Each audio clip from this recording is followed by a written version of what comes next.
నాని మన పక్కింటి కుర్రోళ్ళలాగా చేయాలన్నా కూడా చాలా ఈజీగా చేయగలడు. ఒక కమర్షియల్ బ్లాక్ బస్టర్ హిట్‌లో కూడా నటించి మాస్ ఇమేజ్ తెచ్చుకోవాలన్నా చాలా ఈజీగా ఆ క్యారెక్టర్‌లోకి రంగప్రవేశం చేయగలడు. అంత ఈజీగా ఎందుకు చేయగలుగుతున్నాడంటే ఈ ఎక్స్‌పీరియన్స్ అంతా అతనికి ఎంతో హెల్ప్ అయింది.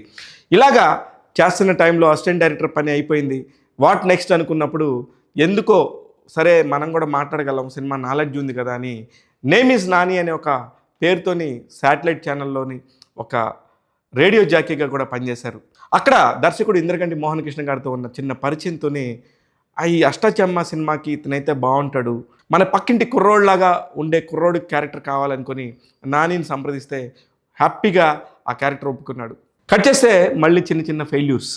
ఇమ్మీడియట్గా 2 సినిమాలు చేస్తే ఆ 2 సినిమాలు కూడా తేడా పడటంతోనే అక్కడ మొదలైంది ఆయన ప్రయాణం మళ్ళీ కొత్తగా ఆలోచించడం. అలా మొదలైంది అనే ఒక సినిమాతో ఒక నూతన దర్శకురాలు తెర మీదకి వచ్చారు, ఆమె నందిని రెడ్డి.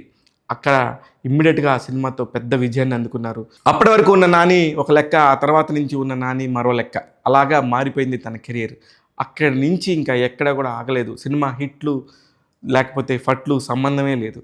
అతను మాత్రం చేసుకుంటూనే వెళ్తూనే ఉన్నాడు. పెద్ద పెద్ద దర్శకులు, కొత్త కొత్త దర్శకులు, కొంచెం వినూత్నమైన ఆలోచన ఉన్న వాళ్ళందరినీ కూడా తన వరవడిలోకి చూసుకొని దగ్గరికి తీసుకొని నేను వీళ్ళందరితో ప్రయాణం చేస్తానని చెప్పి ఎంతో ఓపికగా ఉంటూ సినిమా ఇండస్ట్రీని నమ్ముకున్న ప్రతి ఒక్కళ్ళకి కూడా తన వంతుగా ఎక్కడొకక్కడ ఆశ్రయం ఇవ్వాలి, నాకు నచ్చే కథలను ఒకటి చేయాలని చెప్పేసి చేసుకుంటూ వస్తున్నాడు. ముఖ్యంగా 2013లో ఒక నిర్మాణ సంస్థతో కలిసి తాను కూడా ఒక నిర్మాతగా మారాడు.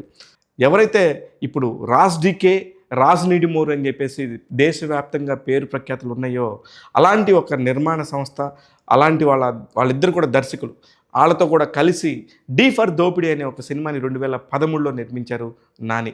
ఆ సినిమాలో నటించిన నటీనటులందరూ కూడా ఇవాళ మంచి పొజిషన్లో ఉన్న సంగతి అందరికీ తెలిసిందే. అయితే ఇట్లా కాకుండా అప్పుడున్న ఒక చిన్న నాలెడ్జ్తోని 2018లో తను పూర్తి స్థాయి నిర్మాతగా మారాడు. వాల్ పోస్టర్ సినిమా అనే ఒక బ్యానర్ పెట్టి అక్కడ ప్రశాంత్ వర్మ అనే ఒక దర్శకుడిని పరిచయం చేస్తూ చాలామంది నటీనటులతోని ఒక మంచి ఎక్స్పెరిమెంటల్ ఫిల్మ్ చేశాడు. ఆ సినిమా పేరు ఆ సినిమా ద్వారా చాలా మంచి పేరు రావడంతో తర్వాత ప్రశాంత్ వర్మ ఏ స్థాయికి వెళ్ళాడనేది మనందరం కళ్ళ ముందు చూస్తున్నాం.